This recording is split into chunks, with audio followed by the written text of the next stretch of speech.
Hello,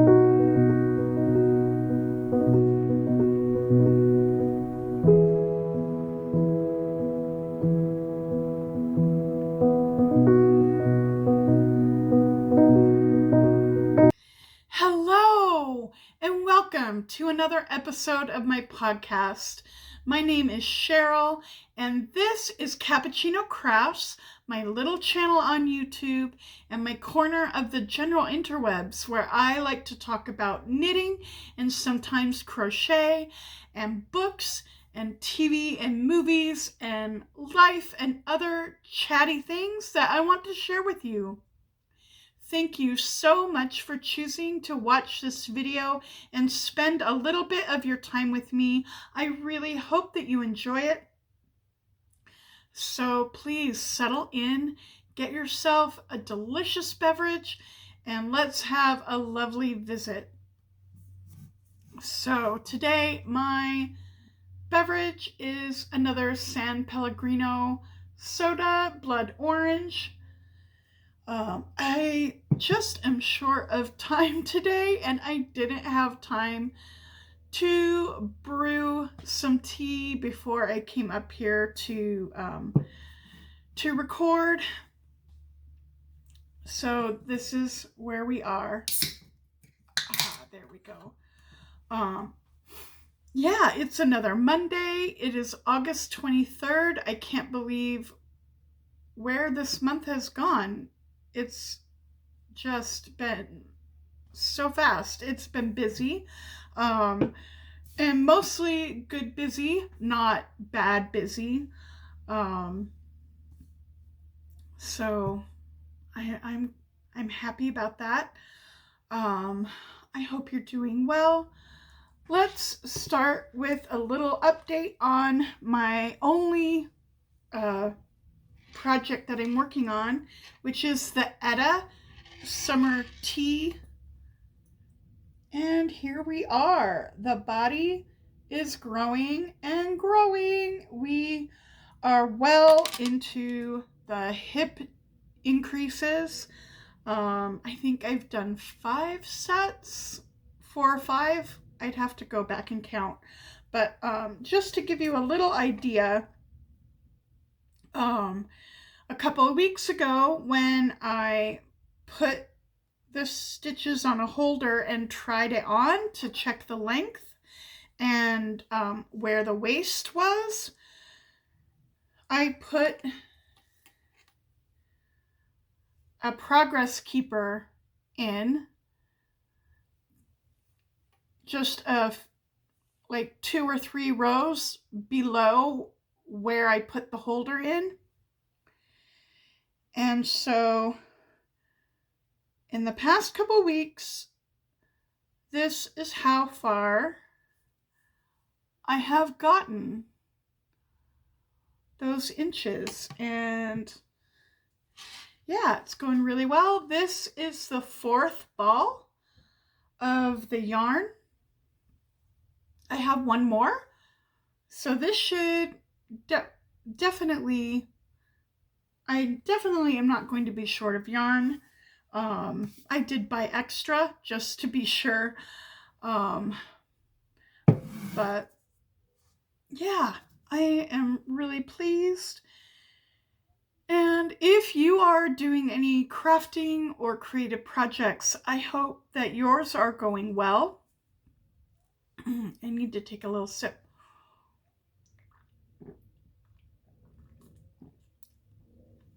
That's better. My throat was getting a little dry. Anyway, so I think pretty soon I'm going to put the stitches on a holder again and see where it is now and how many more inches I want it to be before the body is done. And yeah, so I'll probably do that this week. Let's move on to books, which I'm so excited to tell you I did indeed finish Howl's Moving Castle by Diana Wynne Jones. And I enjoyed this so much. I think it is a favorite middle grade book. Totally stands up to my favorite middle grade books that I read when I was, a child. And it's even better than the movie, which that's not a surprise. That's kind of the cliche. The book is always better. That cliche is not 100% true. It is possible for a movie to be better than the book it was adapted from, but that is kind of the exception that proves the general case that most of the time the book is better. And there were surprises for me in the book. This is long for a middle grade, and so it has quite a bit of plot and quite a lot of characters. They could not fit everything into the movie, which is understandable. Movies are very limited in their runtime, so they have to make, hard decisions when they're adapting. But the surprises delighted me. I really enjoyed the expanded characters in the expanded bits of the world that we got to see. One thing that I especially appreciated most that the book did really well that just couldn't fit into the movie was Sophie's family. Even in the movie, I feel like found family is a really good theme in this novel. But in the book, it really Sophie has relationships, and they deal with her relationships with her two sisters and her mother. Especially her sisters get a pretty decent bit of page time and are full characters and have a very interesting story. They have very interesting things of their own that fit in with Sophie's story. So family is a really good theme in the book. And I think like family and found family in the book really work together. And that was one of my favorite things in the book that was not in the movie. But I look forward to, I don't have specific plans, and I'm not in a hurry to read the next novels. But this is a trilogy, and I do look forward to having more stories in this world to enjoy and be able to spend more time with some of these characters. Yeah.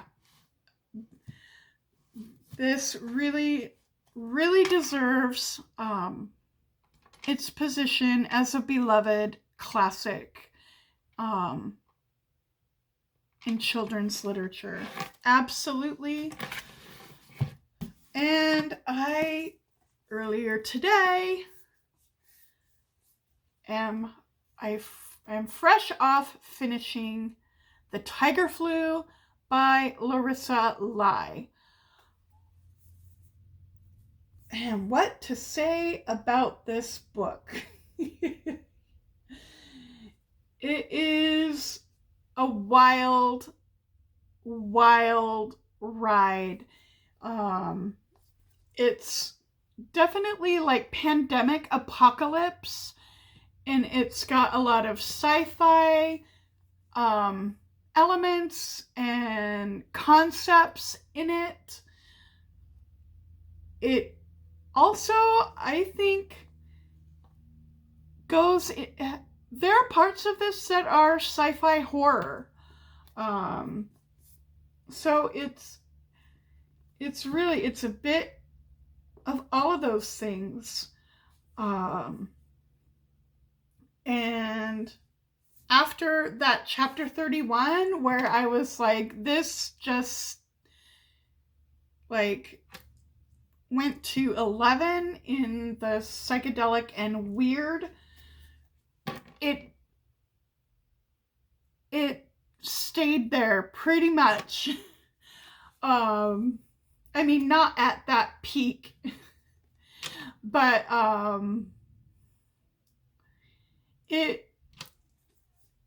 the last chapters were just, I didn't want to stop. It was just like, oh, there was I'm at a loss for words, but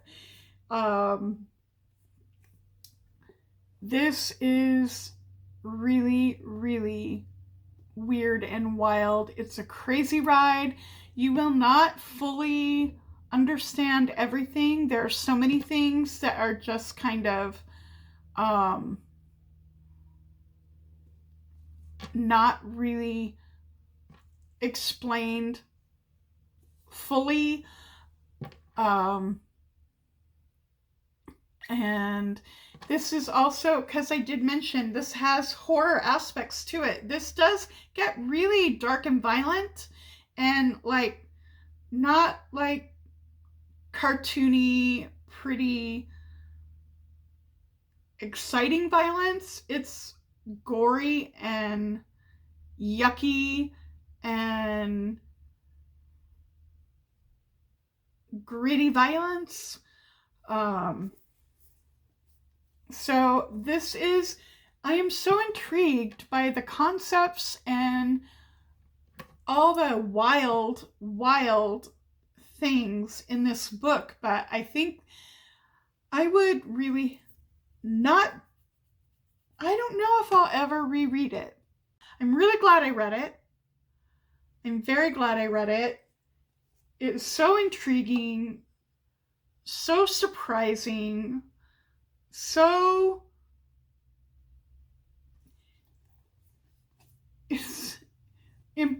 the author is a poet, so her descriptions are really, really good. There are things that are brutally icky and yucky, but then also there are things in this world that, especially some of the more imaginary parts, like maybe some of the hallucinations could be sometimes really beautiful, and some parts, it could be like really beautiful at times, and then really like brutal, and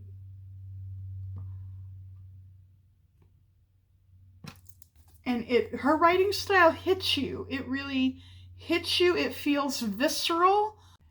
If violence is something that you're sensitive about, this is definitely some you would want to maybe stay away or just prepare yourself. And I did start a new book, which I am so excited about. I'm listening to it from, I borrowed it from my library's digital collection. I'm listening to, the audio version of The Starless Sea by Erin Morgenstern. This is a book I've been so curious about, but also really hesitant to pick up. But I've had my eye on it, and I've been going back and forth about how much do I want to read it, or do I pass on it? I've been really waffling back and forth because this is a polarizing book. The writing style and the storytelling style don't work for everyone. It's not, it doesn't appeal to a huge audience. But the people that do get along well with this writing style and with this kind of storytelling really, really enjoy it.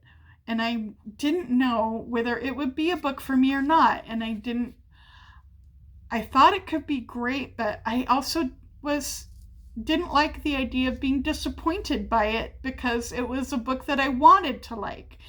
And I'm like, but I don't want to feel disappointed if I don't like it. And I felt like that was my hesitation. But I finally just took the plunge and I dove in to the Starless Sea, and I am happily swimming and rolling with the waves of this sea of stories. And I do mean stories multiple. Sometimes this book almost feels like interconnected short stories. Because it's nested stories, and stories nested in stories nested in stories. You can lose the thread, and sometimes you're just like, but how do I connect all these things? If it works for you, it works for you, and you can love it. And if that doesn't work for you, it's really not going to work, and that's fine. That's fine. Not every book is for everyone, and we don't all love every book that we pick up, and that's okay.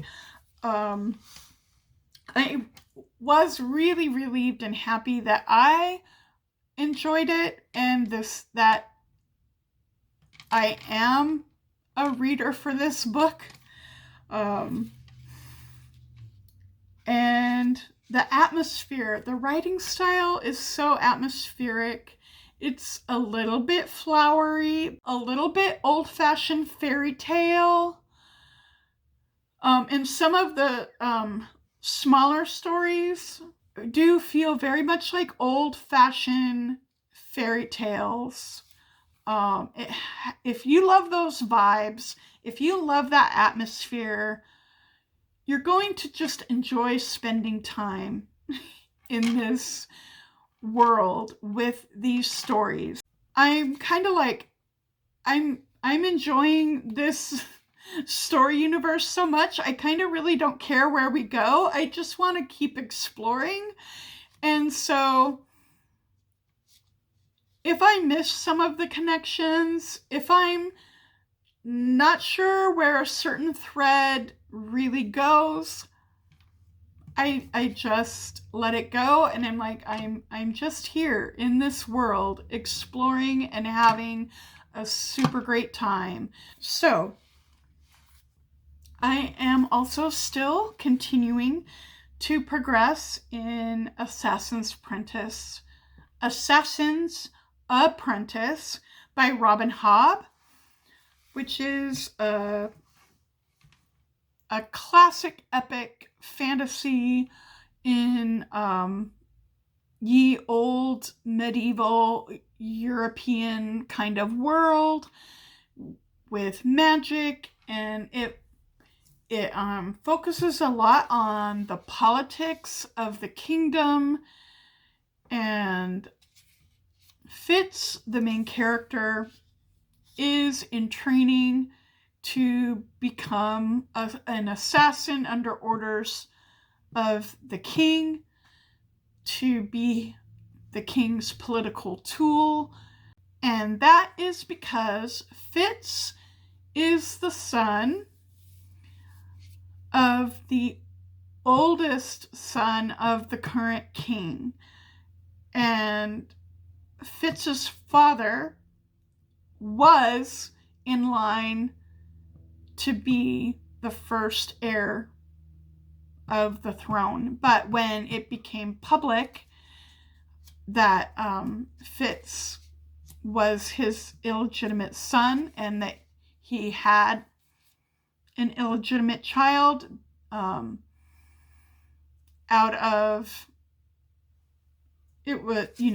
scandal and to save the honor of the royal family, he stepped out of the line of succession, and now the second son of the current king is the new first in line to inherit the throne. And the current king decided the safest thing to do with Fitz was to make him loyal and make him a useful tool in the royal family, so that he would be less of a threat as, an independent rebel, like to raise a challenge to the succession of the throne. So he wants to keep Fitz close and loyal and be able to use him for his own purposes. And this really does focus a lot on the internal and there's another kingdom that also is regularly attacking and raiding. So there's an external threat and external negotiations, and so there's a lot of politics in this fantasy, which is fine. I enjoy that, actually. And I'm liking it a lot. I love the character work. I love her writing style. I just really, really am liking it. So there we are with that.